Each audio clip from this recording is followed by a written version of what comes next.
Mental health is an important part of our overall well-being and is something we all can play a role in addressing. It's a subject that deserves our attention. According to Statistics Canada, 1 in 3 Canadians will experience one of 6 mental illnesses or substance use disorders in their lifetime.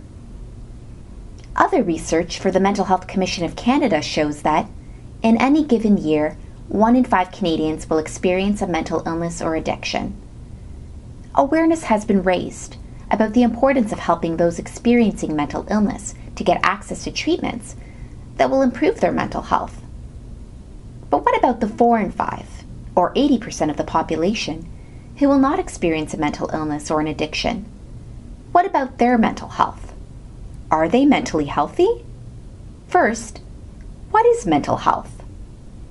There is some confusion about what mental health means, and this can have an impact on how we address mental health. For example, a lot of people think that when we talk about mental health, we're talking about mental illness, that these subjects are one and the same. Really, mental health and mental illness are two different things. Mental illnesses are conditions where our thinking, mood, and behaviors severely and negatively impact how we function in our lives. Mental illnesses can include depression, anxiety, schizophrenia, and other mood disorders. Mental health, on the other hand, like the term health, is a positive concept. It relates to our ability to enjoy life and to manage it in ways that help us reach our goals and cope with stresses. It's a sense of spiritual and emotional well-being. This means mental health is more than the absence of mental illness. Now, if mental health and mental illness are two different ideas, what's the relationship to one another? Sometimes, people picture mental health and mental illness being two ends of a continuum, as if one is the opposite of the other. But a lot of research shows that we should think about mental health and mental illness as separate yet interconnected concepts that need to be looked at, measured, and responded to differently. We should think of them on two separate continua. So here's what the mental health and mental illness continua really look like. On the mental illness continuum, one end runs from severe mental illness to no mental illness. On the mental health continuum, one end runs from poor mental health to good mental health. This model shows that a person without mental illness is not necessarily mentally healthy. They may be feeling down or experiencing a high level of stress because of life's circumstances. But it also shows us that we can all strive for good mental health, that even individuals with mental illness can have good mental health. Let me give you an example. This is Tara. Tara has been diagnosed with depression, a potentially severe mental illness. However, her depression is now under control. She's on medication and sees her psychotherapist regularly.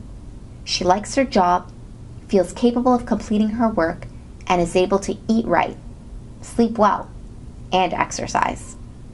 She feels comfortable and respected in the places where she lives and works, and she feels like people in her life love her and understand her. Despite her mental illness, Tara has good mental health. So how do we promote mental health? How do we make more people mentally healthy? While there are things we can do to take care of our own mental health, the community where we live, work, and play has a big impact on our mental health. A community can promote mental health when its members have access to good jobs, incomes, and housing. A mentally healthy community makes people feel safe and secure and like they belong because it's inclusive of people with different ages, backgrounds, genders, languages, and sexualities. There are simple things that you can do to help create a community that is mentally healthy. Know and accept that everyone faces daily challenges. Get involved in your community and give back. Support and include different types of people in your community. Finally, there are many things that you can do to take care of your own mental health, whether you have a mental illness or not. Know and accept that life can be challenging. Create purpose in your life by learning and trying new activities, like starting a hobby and setting realistic goals.